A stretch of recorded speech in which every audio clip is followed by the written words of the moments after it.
Come on, man. I'm just a singer, man. That's all I am. I'm like everybody else. I have the same worries, the same fears, and the same challenges. I've learned that. And what I've learned is that I'm just glad to be here. Jerome Anthony Gourdine. Little Anthony. What a life, what a career, and what a journey. From the projects in Brooklyn to the Rock Hall of Fame, one of the greatest R&B singers of all time. And his first hit came at the age of 16. Tears on my pillow, pain in my heart, caused by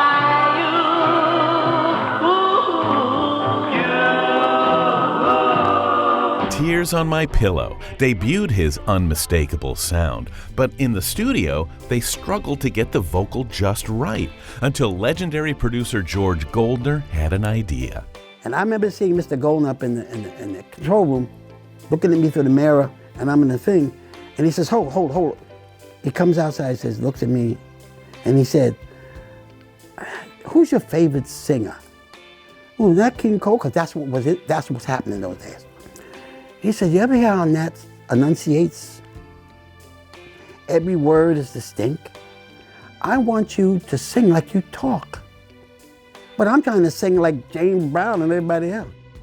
And then I thought, Nat Cole, what was Nat Cole? They try to tell us we're too young, every syllable.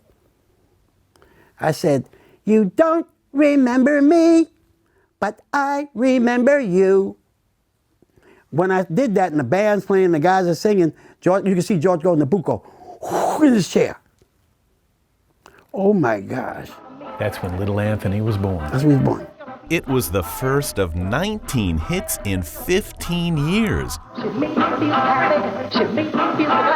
But Little Anthony paid a price for his success. Listen, you are such an interesting guy. You are uplifting, you are inspirational to be around, but you weren't always that way. No. I was an insecure, fearful, frightened little boy. I'll say this, I don't have any problem saying this now, I'm 82, I don't care. So anyway, I was doing a lot of drugs. LSD, you name it, I was doing it. And the only thing I never did was mainline. I didn't do heroin, but I did snort it. I'm not proud of that, but that's who I was. You asked me, that's the Anthony that used to be. The pressure to be Little Anthony was overwhelming until suddenly he realized what he had to do. Stop trying to be Little Anthony. Be Jerome Anthony Gourdine. I'm proud of that name now. I'm proud when I write it down. I am Jerome Anthony Gourdine. That's who you are, not the Tears on My Pillow guy. No, that's what I do. Most artists, whether they be actors and singers, can't separate the two. What you just said there is something that all of us face in our lives. Everybody does, yes. The difference between who we are and what we do. Yes, sir, yeah. I lived a riotous life, dude. Don't get this Anthony mixed up with that old Anthony. Two different people. I mean, I did the number out there, you know? I should have been gone several times. I should not be here. Most of my peers aren't even here anymore, who came up with me.